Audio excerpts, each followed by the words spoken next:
নমস্কার বন্ধুরা, আমিষ পেলে নিরামিষ পরিবারে আপনাদের সবাইকে স্বাগত জানিয়ে আবারও একটা নতুন রেসিপি নিয়ে হাজির হয়ে গেলাম। মুগেশ্বরী পটল বা মুগ পটল। এই রেসিপিটা অবশ্যই আপনারা বানিয়ে আমাকে কমেন্ট করে জানাবেন। এর জন্য আমি 350 গ্রামের মতন পটল নিয়েছি। পটলগুলো এইভাবে খোসা ছাড়িয়ে টুকরো টুকরো করে কেটে নিয়েছি। আর 100 গ্রাম মুগের ডাল নিয়েছি। মুগের ডালটা প্রথমে শুকনো কড়ায় ভেজে নেব। কোনো প্রকার তেল না দিয়ে হালকা করে ভেজে নেব। ভেজে এটা গরম জলে ধুয়ে জল ঝরিয়ে নেব। এবার কড়াতে সরষে তেল দিয়ে দিলাম। তেল দিয়ে তেলটা খুব ভালো করে গরম করে নিয়ে ছোট করে কেটে রাখা পটলটা দিয়ে দিলাম। পটলটা দিয়ে একটু ভালো করে ভেজে নেব। আর পটলটা ভাজার সময় পরিমাণ মতো নুন আর সামান্য একটু হলুদ দিয়ে ভাজবো। আর পটলটা খুব ভালো করেই ভাজবো, যাতে ভাজতে ভাজতেই অর্ধেক সেদ্ধ হয়ে যায়। পটলটা আমার খুব ভালো করে ভাজা হয়ে গেছে। এবার তুলে নিলাম। পটল অবশ্যই রান্না করার সময় এভাবে ভেজে করবেন, তাহলে রান্নার টেস্টটা খুব ভালো আসে। পটলটা ভেজে তুলে নিয়ে এবার ওই তেলের মধ্যেই আমি বেশ কিছু মশলা ফোড়ন দেবো। জিরে হাফ চামচ, শুকনো লঙ্কা দুটো ছোট তেজপাতা, আর দারচিনি এলাচ লবঙ্গ সামান্য একটু দিয়েছে, সামান্য একটু রাঁধুনি দিয়েছি।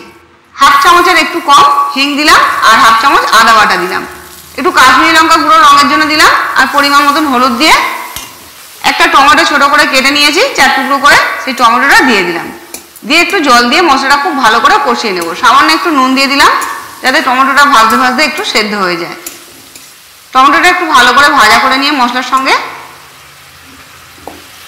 এইভাবে নাড়াচাড়া করে টমেটোটা আমি যেহেতু বড় বড় টুকরো রেখেছি, এভাবে ভালো করে ছোট ছোট খুন্তির সাহায্যে টুকরো করে নিলাম।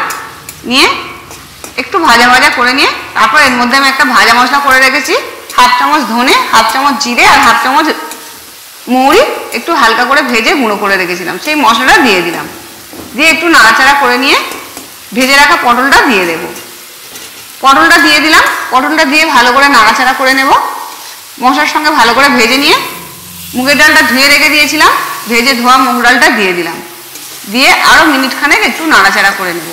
নিয়ে এই রেসিপিতে আমি অবশ্যই গরম জল ব্যবহার করব, যেহেতু ডাল রেখেছি। ডাল জাতীয় কোনো কিছু সেদ্ধ করার সময় একটু চাইলে গরম জল দেন, যদি খুব তাড়াতাড়ি সেদ্ধ হয়ে যায়। আমি এখানে 1 বাটি মতন জল দিয়েছি। জলটা যেমন পরিমাণ লাগবে সেই অনুযায়ী দেবেন। 7 মিনিট থেকে 8 মিনিট ভালো করে সেদ্ধ করে নেব। যখন দেখবো পটল সেদ্ধ হয়ে গেছে, মুগের ডালটাও ফেটে ফেটে গেছে, সেদ্ধ হয়ে গেছে, তখন তেজপাতা আর শুকনো লঙ্কা ভাজা যেগুলো ছিল মশলাগুলো আমি তুলে নিলাম। এগুলো পাতে পড়লে ভালো লাগে না, আমি ওই জন্য তুলে নিই। এবার আরও মিনিট 2 মতন ভালো করে সেদ্ধ করে নিলাম। মুগের ডালটা একটু মাখো মাখো হয়ে গেছে, একটু সেদ্ধ হয়ে এসছে, দেখে নিলাম। দেখে মনে হবে একটু গোটা গোটা আছে, কিন্তু হাত দিয়ে টিপে দেখবেন, যখন মুগ ডালগুলো একটু ফেটে ফেটে যাবে জানবেন সেদ্ধ হয়ে গেছে। এবার স্বাদ অনুযায়ী নুন দিয়ে দিলাম, আর হাফ চামচ চিনি দিয়ে দিলাম। দিয়ে ধনে পাতা দিয়ে দিলাম। দিয়ে একটু নাড়াচাড়া করে আরও 8 কাপের মতন আমি এতে গরম জল দিয়ে দেবো, যেহেতু খুব শুকনো শুকনো হয়ে গেছে।